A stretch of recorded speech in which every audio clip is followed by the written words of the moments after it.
Rock It Up Radio, and we're here for 2 hours to play cool music from all around the world. Got some music. We just heard great music from Italy and from USA, the Georgia Thunderbolts, who are on fire. We heard a song called Lend a Hand. And we heard something from Nanda Blues Band right out of Italy. And we might hear one more from each band before the show ends. We got some other great music to play from Canada, from Finland, from Spain, so some more stuff from USA as well too. And we are here talking about, mental health and what Josh has experienced, what I've experienced and stuff like that. And it's no joke. It is no joke. But as we talked about, everybody's different, and to be honest with you, some people are stronger than others. That's a fact. That's so true. Yeah, some people have it and some people don't, in my opinion. Yeah. Yeah. So I don't know. I know when I was in high school, I always felt like a weirdo. Mm. When I had a handful of friends in elementary school, right? But for the most part, I always felt like an outcast in elementary school. When I got to high school, I found so many people who I clicked with and kind of felt similar to me and like my values and stuff like that at the time. And I met a lot of other young hooligan delinquent kids, and I owned a Catholic secondary school. Loved it, had a great time. So I didn't feel so alone anymore. But I still felt like weird and awkward, even though I met a bunch of new interesting friends and stuff like that. I always still felt something like weird and different, And yeah, that was slightly depressing. I'll tell you, I'm going to be very honest with you. I think I never had one date in high school at all. And I always felt that loneliness. I'm like, is something wrong with me? And, I'm sure other people go through that as well, too. And, that was a thing that hurt a lot. That was what caused my mild depression, I think, back then. And I always felt like a weirdo. And I still do, but I really felt like a weirdo, for like the longest time. That's kind of my story. Okay. What led to that is that, to try to put a smile on my face, I ended up, drinking a lot of liquor and partying a lot and doing all kinds of stuff that I probably shouldn't be doing, and just that was my way of trying to, self-medicate. I don't have any problem talking about this. Yeah. I realize now as a grown man that was not the road to take. I had a lot of fun, but then it got to a point where it wasn't fun anymore, and I really wasn't medicating myself. Yeah. That's my story. It is my story, and I own it. I've done a handful of embarrassing things. Some of it is very embarrassing, and I'd rather not talk about it. Yeah. But I probably should, because the way I feel is somebody is going through what I've gone through. Maybe just hearing the story and connecting with it, maybe that'll help them, give them some insight, whatever. Oh, 100%. I mean, that's why you do public speeches, exactly, right? just to show the way to fight back into the light, right? Okay. Yeah. Well, that's the thing. So, I don't know. I don't think I've experienced like serious depression where you can't get out of bed. No, I've never, never experienced that. Yeah. Where you cannot get out of bed, where you do not want to change out of your pajamas, where you do not want to shower, where you've just emotionally given up. I've never hit that point, and I hope that I never do. Were you ever there? Oh, whew. I was there for a long time. Really? I was like, sometimes I would get up, I would be so anxious, and then I would go back and my energy would be so low, and I'd be in the bed. I didn't want to get up. So it was like a roller coaster, So it's like that's what comes with anxiety and depression and these conditions. You did not want to get out of bed. I mean, I got out of bed, but then I went out and I just got anxious. My really? stomach like wheezed up. You know what I mean? Why do you think that was? Because of the tics and because the chemicals in your brain, right? That's a big part of it. Okay. Yeah. So that was a Tourette's thing. Tourette's. It's like. Because depression is categorized as low energy and low mood. And anxiety is it's like a fear in you. So it's that's how they manifest. Yeah. Okay. These are side effects of the Tourette Syndrome and OCD and other illnesses too, right? It comes with every illness. Okay. Yeah, in my opinion. Yeah.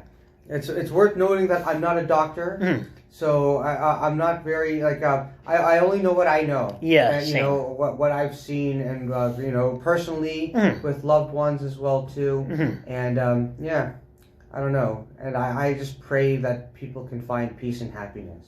Exactly. I really do. That's at the end of the day, you just want the best for the people in your life, right? So does talking about this publicly make you feel better? So the thing is, though, people have come up to me and said, "You gave us hope. You showed that even through the darkest times, you still found a way to find the light in your life. And that's what I try to do for other people. And it gives me joy, you know what I mean? It's like, if I help save somebody's life, that makes my day. Oh, of course. Yeah, right? You know, yeah. I have quite the story, stuff that I really should not publicly talk about. Yeah, I understand. You know, but nothing bad where it's like I sexually assaulted a woman, robbed a bank, nothing like that kind of stuff. Yeah. But some stuff I don't want to hurt people. Yeah. And I would if I talked about certain things. Yeah. You know, I own it. It's my story. I can look back and laugh, and I can look back and look at the growth and maturity that I've gone through over the last 15, 20 years. Mm-hmm. But I've made a lot of poor decisions. I can definitely cop to that. You know? Now it's just about doing cool stuff. Exactly, right? There's a quote I follow. Learn from yesterday, live for the day, and hope for tomorrow. There you go. So that like, sounds like you great learn from, advice. so it's like you reflect on the past. If you made a mistake, you know what you did, and then it's like there's a quote, other than a quote I say, you don't lose in life. Either you win or you learn. This is what you came up with, or no? I found it online and I just stuck with it. Okay. Yeah. All right. Well, good. Okay. Yeah. We are going to take a little rock and roll break. We're going to hear some cool music out of a band called Cry of Love. They were mediumly popular in the early 90s. They probably should have been bigger than what they were, but they have a cult following. They're a wicked band. One guy went on to play in the Black Crowes and also went on to play with the Dixie Chicks and Sheryl Crow, and is an in-demand session player, Oddly Free. He's badass. And the lead singer died. I think, demons and stuff like that just got all caught up with him. But this band was really, really, really good. Produced by John Custer, the producer of, Corrosion Conformity is? I've heard the name, but I'm not too I should sure. play some CLC later today. Oh, yeah. Okay, you know what? Because we're going to be talking about weightlifting soon. Maybe I'll put on some metal kind of stuff for you. Okay. Sounds good. Cool. All right. Well, we're going to hear something from Cry of Love right now. We're going to hear a double shot. I believe we're going to hear, what? Pretty As You Please. It's just showing up right now on my playlist as track 1 and track 3. So I don't know what song we're going to hear, but we're going to hear some Cry of Love. A double shot right now. And then I'll tell you what it is after when we come back. So check this out. Rock It Up. It Up Radio. And I am here on Facebook Live, hanging out with you guys for a while. I'm actually here on CFREradio.ca as well too. But now you can actually see me because I'm on Facebook Live, and I'm hanging out with my new homie, Josh. Although the thing is, we're actually not strangers to each other. Let's talk a little bit about how we met. I think it was probably just seeing you at a couple events, Mississauga music events, running into you. You may have introduced yourself to me. I can't really recall all the fine details, but I feel like we met at an event. Is that where do we meet? So we met at Rocket Coliseum in 2018. Actually. There you go. My friend Addy from Addy. B Shelter. Yeah, I love that guy. He introduced me to you, and then from there, Nice. Yeah, okay. Yeah, I actually like that guy a lot. He's amazing. Yeah, very nice man. Very nice man. He's been on the show a couple times. Awesome. So yeah, we met maybe about a couple of years ago, and bumped into each other maybe a handful of times. Always doing the nod or perhaps a handshake. But I'm excited because now I actually get a chance to find out about you and your unique story, because I've been following what you've been up to over the last couple of years, and you have quite the story. So, I always tell people, come on the radio show as a friendly gesture. And maybe about a month ago, you actually took me up on it and like, okay, cool. Yeah. So, you have a special story. I assume you are here not just to hang out with me because I'm so awesome, but you actually have something important to talk about, right? Both, because you're an awesome dude. And, thank you. And I always thought that. Yeah. That's good to have the confidence, Yeah. So. All right, but more importantly, there's something else that you need to talk about. You have a message to spread, right? Yes. Okay, so what do you want to talk about? What are we talking about? So I speak about and write about my journey of overcoming severe bullying, Tourette Syndrome, and OCD. Okay. Yeah. I think we all have an idea what bullying can be about. I'm not too clear about Tourette's. I'm very familiar with that word, but I'm not 100% sure I know what that is. Yeah. Is it just where some people are just like randomly like yelling out like certain words like yeah? It's like a nervous tick kind of thing? Like, I don't mean to be disrespectful. No, I understand. It actually is a tick because those are nervous twitches. Because in ticks, Tourette syndrome is classified as two things. So there's motor and vocal. So motor tic is when a body part moves like this. You know what I mean? That's part of Tourette's? Yeah, it's like it's a physical. It's physical, yes. Yeah. And then like I've also learned through the years that Tourette's, 90% of people with tics only have the motor, but 10% only have both, which are speech and the vocal that we're swearing uh-huh. and the movements, and I fall under the 10%. Okay. Yeah. So you were a young child. So is this something that you were born with? Or is this something that like triggers this, like a traumatic event? No, I was born with it. Okay, so that's how it is. Okay. Exactly. All right. I'm sorry for seeming ignorant. It's because I am. Oh no. But you're helping like me understand a little bit more about this. Yeah. Okay. Yeah. So what happened? You were in like regular school, and kids can be cruel. They don't know what they're doing. Yeah. Did you experience a lot of bullying? Is that what? What happened? Like through the years, like in elementary school, I was made fun of for being heavier. Okay. And then the prognosis of tics and OCD came full blown in like the year after. I was made fun of everywhere I went, and it literally took a toll on me. And I fell into like very bad depression. Was very anxious. I didn't know what to do. Okay, 1 second. Gotta say a quick hello to David Souza. He's a rocker out in Mississauga. Jeez, I'm having trouble remembering what his band name is. Please remind me. Give you a shout out. You should come on the show, man. Bullying stinks. Oh. I know a little bit about that. Unfortunately, from the other side of the coin as well too. And I have been bullied a little bit as well too. So I'm glad that happened to me to kind of like balance out like all my bad behavior as a kid. But kids can be cruel. Now, not to really defend the young kids, but, some of these kids, they don't understand how cruel that they're being. They don't maybe understand, like, the consequences of that stuff. A 7, 8-year-old kid, I don't know if you know the difference between right or wrong till maybe the age of, like, 7, 8.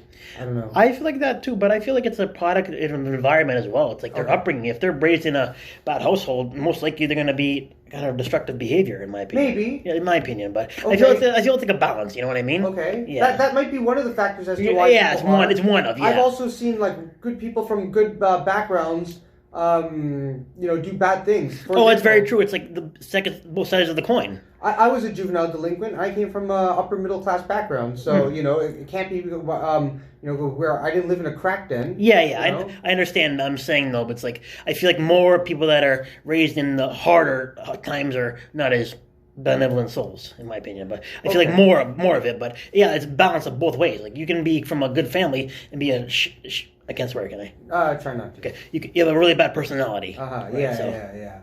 So the other thing is too, I think people, not just even little kids, but especially little kids, I think people don't understand what different is, and they're afraid of different, so they don't understand it. They don't, it's like, what's going on here, and maybe. Like, that's the reason why they might have made fun of you? It could be. Like, because they just didn't I feel like that's a big part of it, too, because it's not really... I mean, you're talking about 8-year-old kids, 9-year-old kids. Yeah, right? I mean, this was in high school, too. Okay, in high school. 14. I was more the bullying in 14 to 15. Okay, so you experienced it more in high school. Oh, yeah, both. I mean, through, like, from, I would say, 10 to, like, 15 or 16. It was like, oof. Okay. Yeah. So what kind of stuff are you comfortable talking about? What kind of stuff that you experienced? Like when you had bullying, like what would that be like? It's like people call me you're a freak. What the hell is he doing? It's like he's possessed or something like that. You know what I mean? Were there some people who understood what was going on with you? Like beautiful souls that... Oh yeah, there's some people in my whole high school and in life. It's like they understood that I had a problem and I was going through a certain situation, and they understood, and they just tell me like gave me good advice, and they said they were by my side basically. Okay. Yeah. So you said bullying. You used the D word, which is depression. Yep. Okay.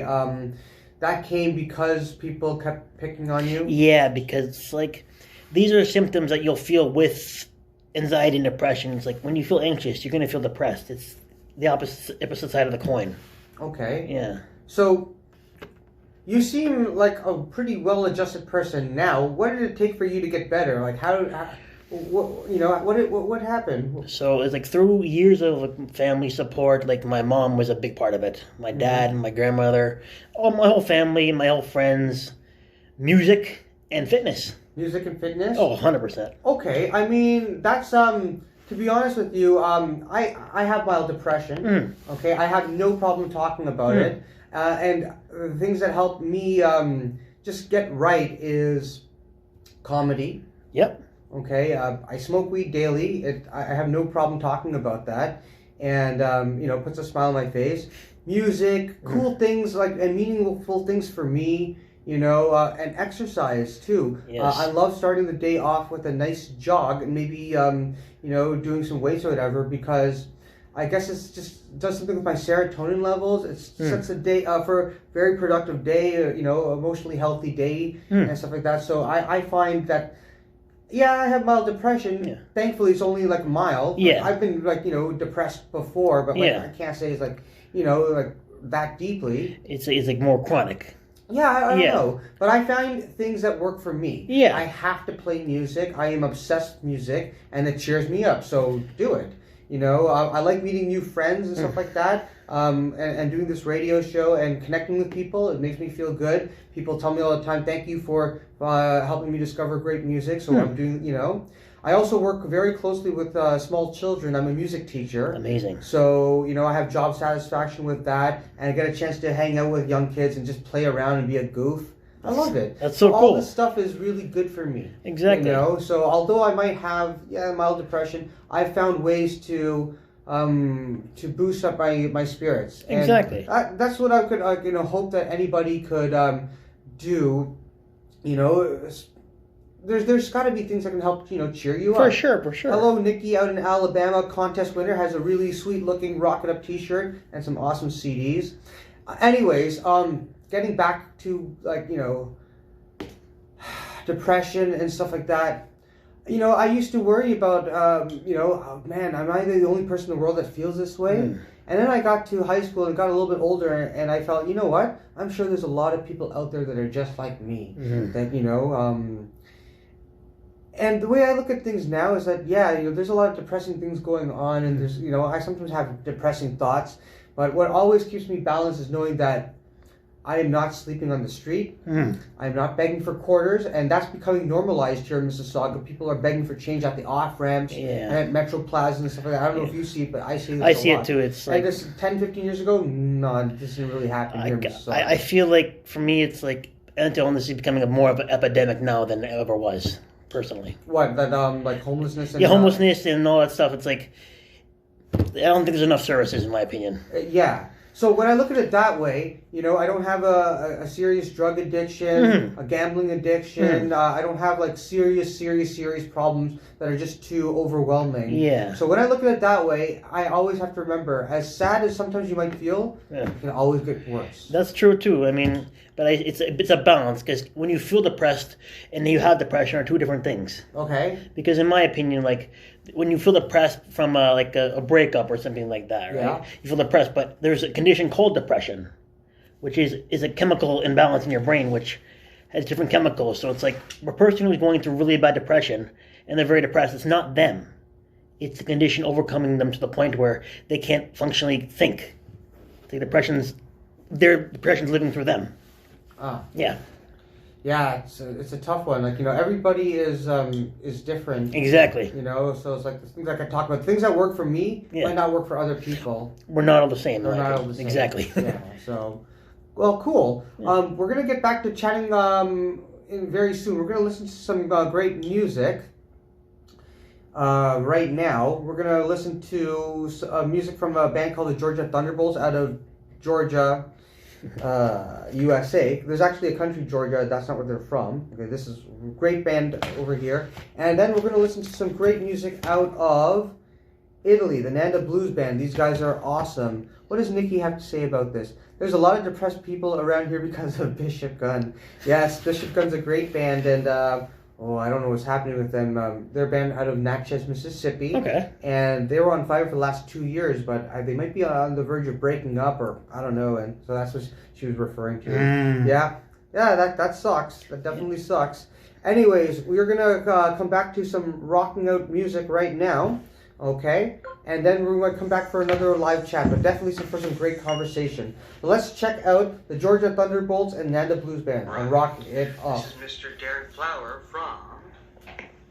We were talking a little bit about our love for pro wrestling and our rock music, and I say that both. What really upsets me and really upsets me is how bad both have gotten. But across the board, rap music stinks today. Country music is terrible today. Rock music is terrible. I'm talking about on the radio. Oh, okay, yeah. Underground stuff, that's a different story. Yeah. What I've learned over the last 5-6 years, really, is that the underground stuff is the great kind of stuff. It's the most authentic kind of stuff. What makes it to the radio or to the TV is a lot of fluff. For example, Monday Night Raw is garbage wrestling. It is. Right now, they're saying AEW is the big thing right now. Even even NXT. I like NXT. Yeah. I like their wrestling. It's underground. Well, no, it's on commercial TV. No, I'm saying, but the wrestling's better there. I'm saying the type of wrestling. Maybe. But it's not underground. Once it starts hitting the airwaves and real radio, not college radio. Oh yeah, for sure. It's commercial. Right. Yeah. So my thing is that over the last 20 years, so let's go back to, I would say even longer, 23. Let's go back to 97, 23 years ago. As a young rock enthusiast, maniac, I lived for rock, I still do. But especially, as a young kid with all this enthusiasm, I noticed that 97 was starting to, taper off. Suddenly there's bands like Matchbox 20 and all this other kind of stuff. I'm like, what the hell is happening here? By 2000s, it was really bad. By 2002, Nickelback came on the scene. And then all this, sea-level, fake angst rock, Saliva, Seether, Puddle of Mud. Do you remember who this was? I like Saliva and Seether, but 'Cause I'm broken. The lyrics, I like it sounds like fake Alice in Chains. I know, it's like a voice they put. See what happened? Because I'm sorry to cut you off. I'm really good at that. Yeah. What I think happened is that you're 28, turning 29, right? Yeah. I'm 38 this year, so I'm a full 8-9 years. You missed all the authenticity from the early 90s. That's exactly what happened. Yeah, 'cause I grew up in that era. It's okay. Yeah. It's not your exactly. Fault. It's not your fault. But I'm just saying you missed it. Because you weren't born with that. Yeah. So for me, personally, I cannot listen to Saliva. I can't listen to Seether. Nobody listens. And, Puddle of Mud. When I knew how awesome Soundgarden and Alice in Chains and Nirvana was and this kind of stuff. You know what I mean? I can't watch Monday Night Raw now because I know how good it used to be in 97, 98. I knew how good it used to be. And you had all these and again, maybe it's the skilled performers. Back in the 90s, you had your Chris Cornells, your Lane Staleys. Back in the 90s wrestling, you had your Stone Colds, your Mankind's Cactus Jack. You had your Rocks. You had, and I guess they're just better all overall performers or writers and guitar players or whatever than what's going on now. Yeah. That isn't to say you're going to have a great guitar player on underground right now or a great a phenomenal wrestler that hasn't been discovered or whatever. But I don't know. Things for me, I feel like things have gone down in many different the bar of excellency has dropped significantly in commercial anything. I agree with to a certain extent with that. Yes. To a certain extent, okay, that's fine. Yeah. Now the funny thing is that I never I tell people I don't argue with them. But I love to politely debate. Yeah, of course. So, if there's something that you feel what I said is just absolutely not right, that's cool. This is your time to present your case and try to win me over. If it ever comes down to that. Okay. I don't argue with people. Yeah. I don't argue with people. It's not really a waste of it's a waste of time. I rarely argue with people. Yeah, I know what you mean. Okay. Yeah, I know. Okay. Yeah. But one thing is that I respect that people can have opinions about whatever. Yeah. But one thing I'm a big fan of facts. Facts are facts are facts are facts are facts. Exactly. So for example, an opinion versus a fact. Here's a fact. Right now, it is 1:57 in Mississauga, Toronto, Eastern Standard Time, New York, whatever. Okay? It is a fact. Exactly. Okay? It is not 4:44. It is not 6:33 in the morning. No. Fact is, it is 1:57.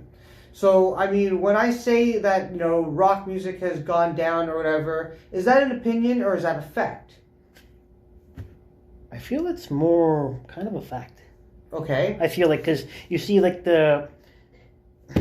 I think concert, there a lot of old bands are headlining festivals, which I think is pretty weird because you got new upcoming artists that should do it, I think.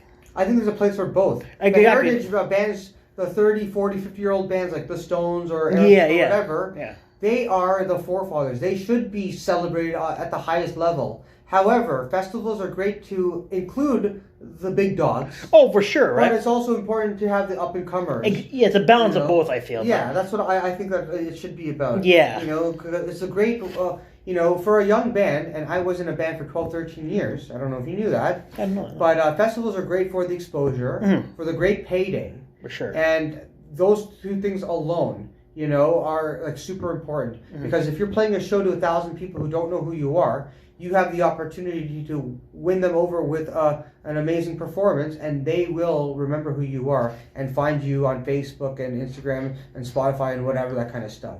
So it's important for the exposure. I one time played a festival, 20 minutes. Actually, my record, one time, my old band, we got $1,000 to play 20 minutes in Toronto. So we didn't have to travel very far. Yeah. We didn't have to work very much. Yeah. In fact, the setup time was probably exceeded the actual stage time. Oh, geez. $1,000. Wow. Yeah. Mind you, that went back into the business because there was always bills to be paid, like the next studio session. Oh, for sure. Or whatever. So I didn't pocket a dime. Yeah. However, $20 to 20 minutes, $1,000. So that's great. Yeah. I played festivals for $600 for 20 minutes worth of work.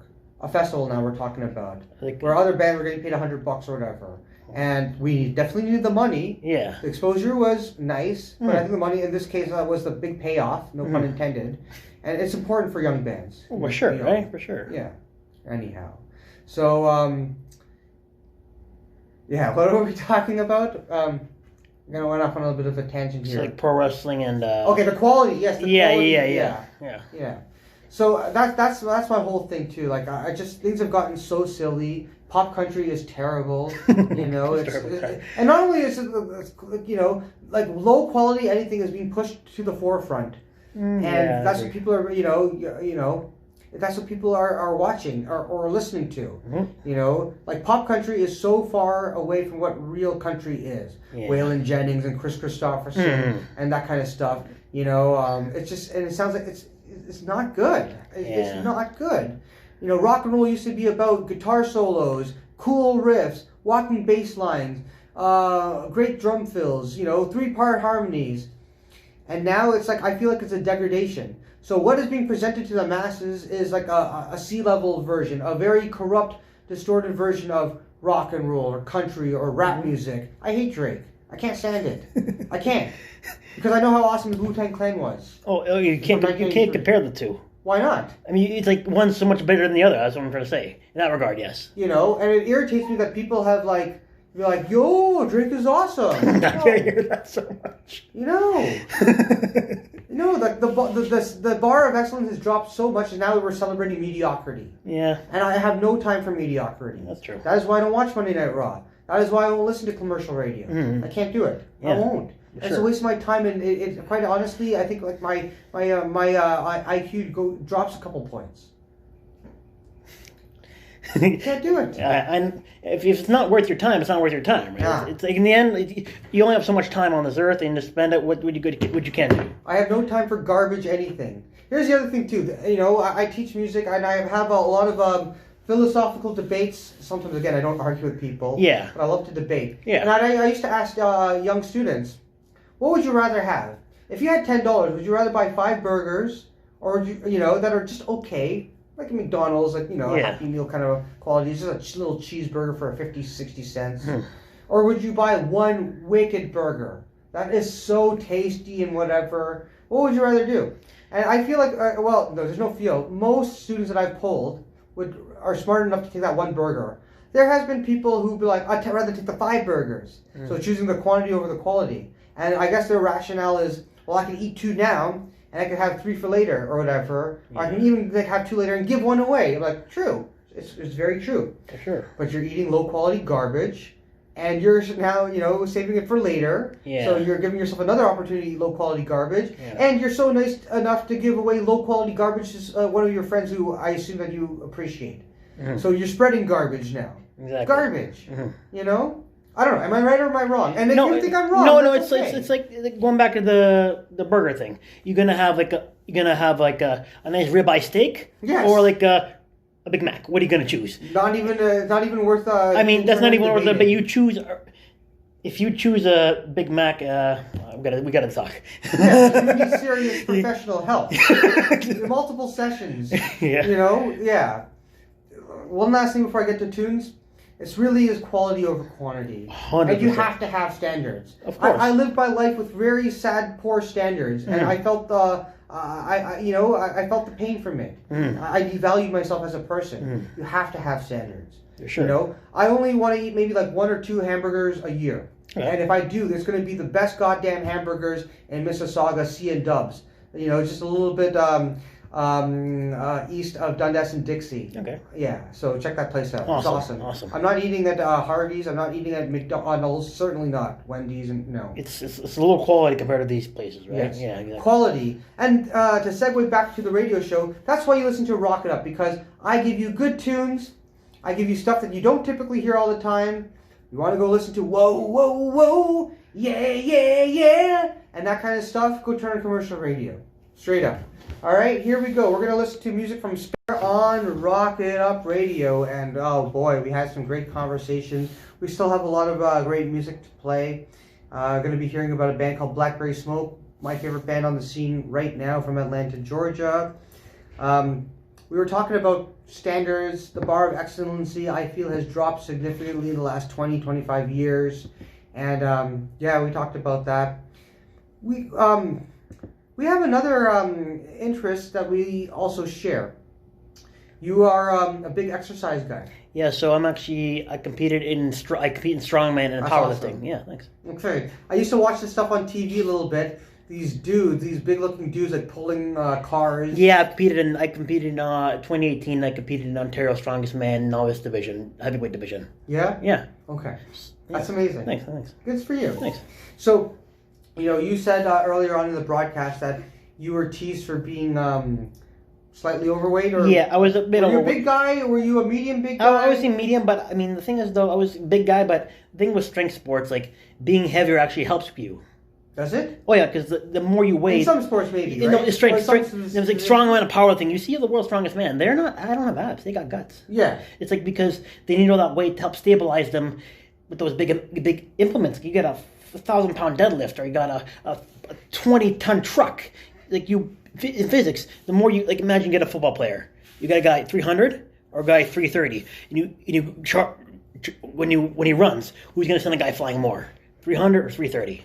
Right. So that's where it's Or from. maybe like a 300-pound man versus a 200-pound man. Exactly. Yeah. So 300-pound. So who's going to have more Impact. Impact. Exactly. That's Most why. likely. That's the logic behind that. Right. So. Okay. So you don't need to be the heaviest, but being heavy helps. So were you like 20, 30 pounds overweight when you were younger, or? I'd say, but what about that? Yeah. Yeah. Okay. That's really not that bad. Yeah. Yeah.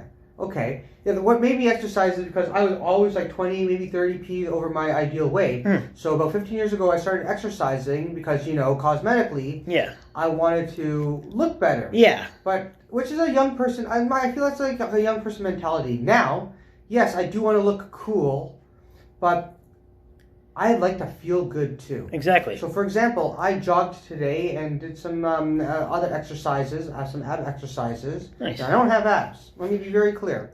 But I exercised today, and I felt good, especially from the cardio. Yeah. And I still feel good from this jog earlier today. So, cosmetically, I want to look good. Yeah. Internally, I think it's actually more important to feel good. Sure. So I feel healthy. I feel like I have mental clarity when I jog, which is why I do it. I feel like I can focus better, and I actually like the rush from it. So that I like to feel internally good, and as a bonus, cosmetically, I'm in rock and roll. You gotta look cool. Yeah. And but I want to, I like to exercise because I feel good. Never mind looking cool. I'm not into the whole vanity thing too. Yeah. Like, not 100%. Like, Yeah. I don't want to lie. It does feel cool to look cool, but I want to feel good. Exactly. That's the main reason why I want to exercise. Yeah, I mean, I view that too. Like when you, from a aesthetic point of view, you look good, but I feel like you want to look good or you want to move a car. You with having, in regards to with abs. Okay. Because like, like I said, going back to the being heavier. Yeah. So like, I have abs, but it's like I have a protective layer over the abs. Yeah. So it's like a That's what everybody does have abs. Yeah. It's just that I guess when you have all like this body fat, you're not going to see it. Exactly. It's like it's more in strongman and powerlifting. It's known as a power belly, or it's like having a keg as a stomach. It's like it's rock hard. Like you have rock hard abs under the fat, and it's like that'll help you even more with these big lifts, right? So like when I pulled 600-pound deadlift, that was just like you have bigger abs, you have more fat, and you have muscle. It will all balance each other out and help you lift bigger weights. Okay. Yeah. So you started, I guess, exercising because you didn't want to be made fun of, ridiculed. I got how you started? Not necessarily. I think that's kind of how I started. Yeah, I mean, I just wanted to do something different. So the real reason I started was because my dad was actually a natural bodybuilder for 10 years. Mm-hmm. Natural. Yeah, so he's won Mr. Canada, Mr. Ontario twice, and came 5th at Mr. Universe.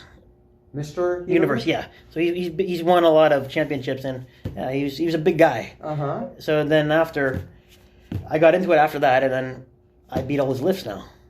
So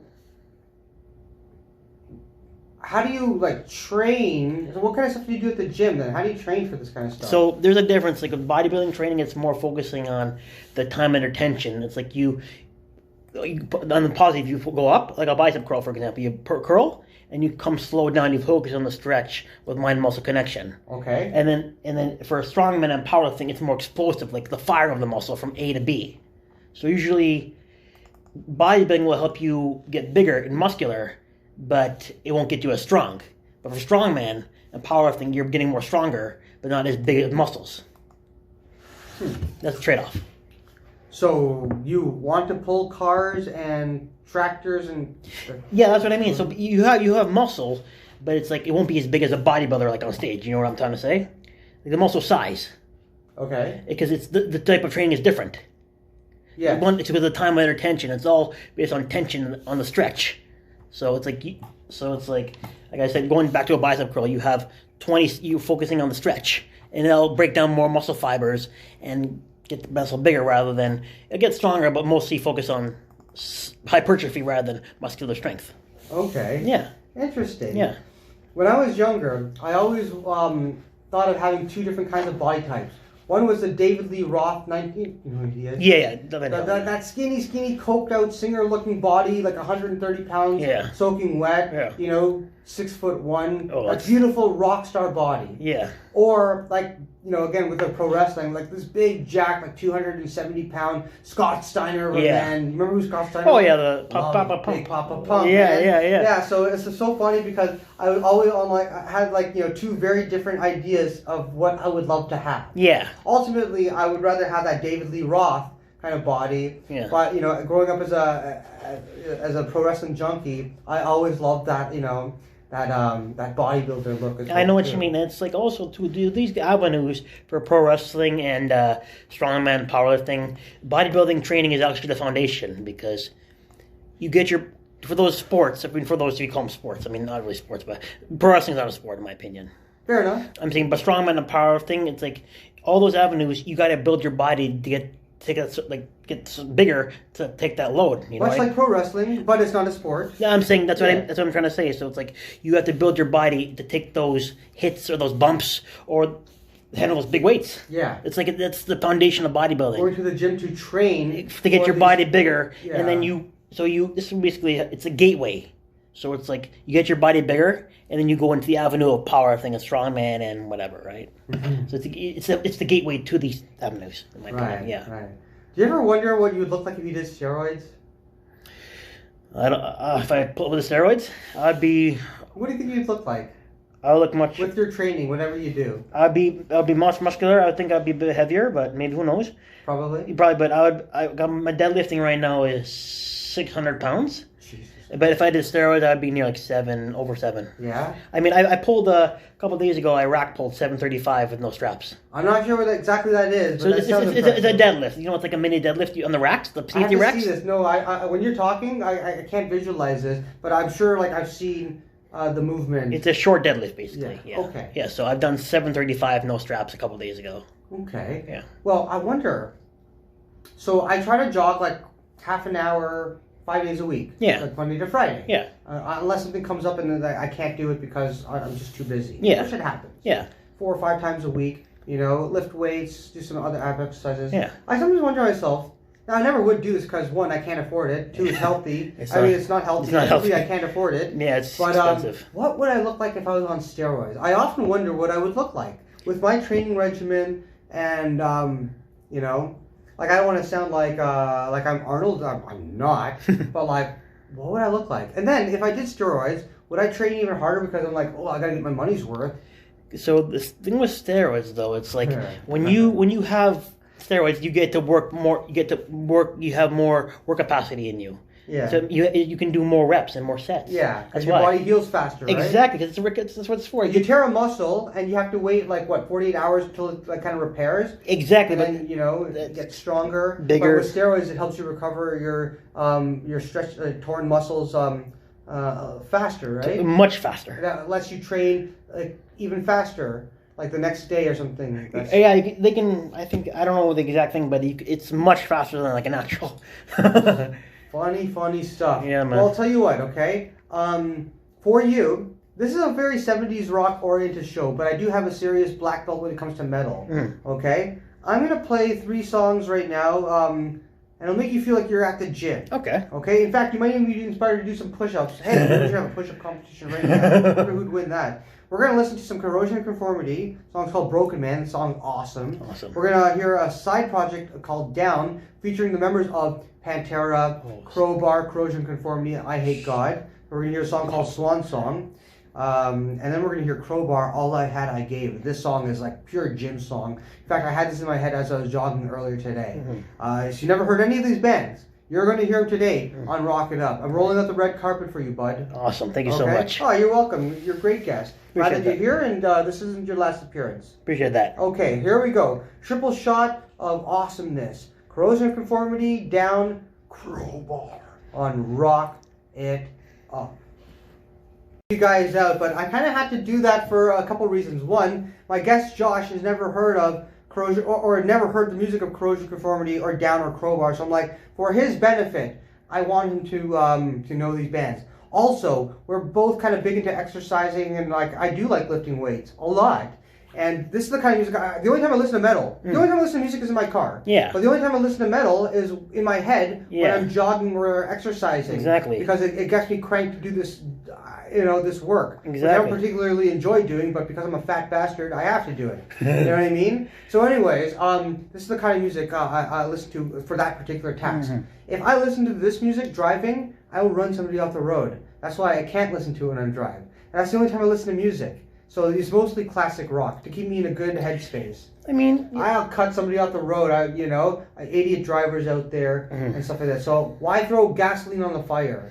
I mean, like I said, it helps. You said it makes you more like adrenaline, right? Right. For me, it helps me focus. Yeah. That's what I mean. So metal doesn't actually rile me up, but in a good way. But it gets me really focused and really in tune with what I got to do, even with anything. Okay. It's just everybody has their own Everybody's spiel. different. Exactly, right? That's funny. Yeah. Well, that's the thing. It is worth mentioning that in real life, I have talked to a couple members of COC at shows and met them a couple times. Nice guys. It was great. Mike Dean was a wicked bass player, and he was very chatty, and it was great. I talked to a longtime producer of Corrosion Conformity, Grammy Award nominated producer John Custer. And he was a very smart dude, talented musician, very smart dude. He's called into the show a couple times. And I've seen Down a bunch of times, met some people from that band. And Crowbar, I love this band. The last band we just listened to, All I Had I Gave, was like their hit, and it's a brilliant song.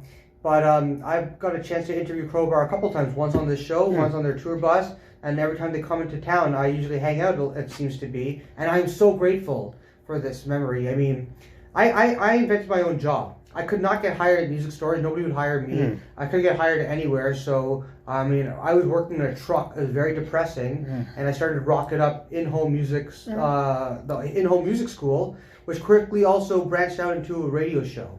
And because of all this stuff, because I had the the vision to do this, I got a chance to meet all my heroes a lot of my heroes. I got a lot of heroes, so I have to get to meet. Yeah. But it's because of Rock It Up that I was able to chat with these people and develop a bit of a friendship. Exactly. It's like everything starts from inside and works its way out, in my opinion. Cool. Like your vision, you put it, you plant a seed, you water it, and then it grows, right? With anything. Yes. I have to say, my phone is going to die, but I just got a special message from a lovely lady named Catherine. I always butcher her name. Frazel. Oh, she's going to kill me. She's going to strangle me. I've never met her in real life. She's from like the Kitchener-ish, Waterloo area. But she's going to be in Mississauga later tonight, and I'm finally going to meet her. Nice. And she invited me to hang out with her family and have dinner. Nice. And I'm so looking forward to this. Nice. Yeah, so Catherine, I'm sure I butchered your name. You're going to slap the shit out. Shouldn't have said that word. You're going to slap the piss out of me. Well, I probably shouldn't have said that word. You're going to slap the snot out of me later tonight. I'm sure of it. I'm so sorry. I think I might have a Rock It Up shirt for her, so take it easy on me. We're going to listen to Blackberry Smoke. You didn't miss that, so she's like a really big Blackberry Smoke fan. So we're going to listen to a couple songs very, very soon. We've just been chatting with Josh Sutil. There you go. Usutil? You got it. Okay. I didn't butcher your name. You didn't know. Off of that. Look at this guy. He'd probably like wrap me in a rear naked choke or something if I did. Samoa Joe. But yeah, we only have about 15 minutes left, so we definitely have to play a little bit of Blackberry Smoke. But it was great having you on the show. This is the first time we actually got a chance to sit down and chat, and we've learned quite a lot about each other, would you say? Oh, 100%. Yeah. Like I said, we ran into each other like a couple times. Yeah. The nod, maybe the handshake. But this is the first time we got a chance to chat. Yes. And it was a very pleasant experience, and that's one of the other things with Rock It Up is all about. We play cool music from all around the world, classic rock, stuff that's going on right now. But we make friends. Exactly. We connect people to each other as well too. I've connected bands from Hungary to bands in Denmark. I've connected other bands from the States to other bands in the States as well too. And that's what we do. We make friends. We help other people make friends. Exactly. And that's what it's all about. Exactly. So, and I'm all about the real life experience too. I've been bantering with Catherine for months, 7-8 months, I would think, on Facebook. She listens to the show like every Saturday, apparently even on vacation, which is where she's going to tomorrow. She's going to Bon Air. Okay. You know where that is? I think that's South America, I think. I think I've heard Central of that. America. Okay. I forget. Okay. No, I think it's like around the Venezuela area. Okay. That's definitely South America. Okay. Anyways, she might even be listening to the show from there. That's incredible. She just happens to be in Mississauga. I'm totally going to do it. I'm going to have dinner with her and her family, and I can't wait. So we're going to hear some Blackberry Smoke, and I'm going to dedicate it to my friend Catherine, who I'm going to meet later tonight. Okay? Amazing. But before we do that, do you have any last things that you want to talk about? We have about 15 minutes left. I'm going to give you a next solid couple of minutes. You want to talk about, the things you talk about in your speeches? Yeah. Why you do it? Go. What I write and speak about is overcoming this problems that I face. But I want to give shout outs to people that helped me over the years, my family, my friends, music, fitness. And I want to talk a little bit more about, I'm an author as well of the poetry books called Reflective Destruction, The Battle, and a series called Rebels. So it's they're all about overcoming the negativity that tries to bring you down in this life. So it's just be strong in your life, and when somebody says you can't do it, no, you can. Sometimes you can't. I mean, I know you can overcome what's in front of you. I'm saying, with words. I'm saying with negative words. I would say, don't let other people tell you how to live life. Don't let other people put thoughts into your head that you can't do things. The mind is a beautiful thing. Yeah. And it's a terrible thing to waste. So, you know what I mean? I don't know if I'm strong enough to climb Mount Everest. Oh, no, I'm saying more realistic. I'm saying, it's like knowing I always say, knowing yourself, if you don't know yourself, you don't know much. Yeah. And that's the thing. I think a wise man knows their strength, or should know their strengths and weaknesses. Exactly. You know? Yeah. And there's also an aptitude thing, too. Could I change a motor in a car? I am not qualified to do this. Mm-hmm. Not at all. Yeah. You know? No. However, maybe I could learn my mind, but it's also an aptitude thing. Some people are just car people. I'm a music person. Yeah. I can look at a guitar and make it work. And some people are fascinated with it. And they're like, how do you do this? It's I don't know. It's just maybe an aptitude thing. Yeah. You know? Some people are just born with it. You know what I mean? Some people are just born with it. I know what you mean. For me, I feel like I was born physically strong, and I was born with this mental strength. And it's like capitalizing on it. You know what I mean? Good. Yeah, it's like you never know how strong. In this my speeches, I always say, you never know how strong you are. To being strong is the only choice you have. Fair enough. That's my favorite quote of all time. Okay. Did you come up with that one? No. I came up with these two quotes in my speeches. Okay. Never give up. Never stop believing. Everything is worth achieving. And the other one is, life is a fight. We all must push through the darkness and into the light. Okay. That's what I use. Wise words by a wise man. Thank you. All right. Well, Josh, thank you so much for spending 2 hours and change with me on Rock It Up Radio. We were kind of having some technical difficulties, but we seem to, overpower that. If you believe, you can achieve. Exactly. Well, that's awesome. I'm already looking forward to your next appearance. Thank you so much. What we're going to do now is we're going to play a couple Blackberry Smoke songs. So these guys are like the Lynyrd Skynyrd, Black Crowes of today. Just to put it in perspective. Okay. And you might like it, you might not like it, but you're definitely going to listen to it. For sure. Okay? So thank you very much for tuning in to Rock It Up Radio. We're going to leave you with 2 Blackberry Smoke songs. Okay? And they're off the stellar album, The Whippoorwill. And the songs we're going to listen to is Sleeping Dog and Leave a Scar on Rock It Up.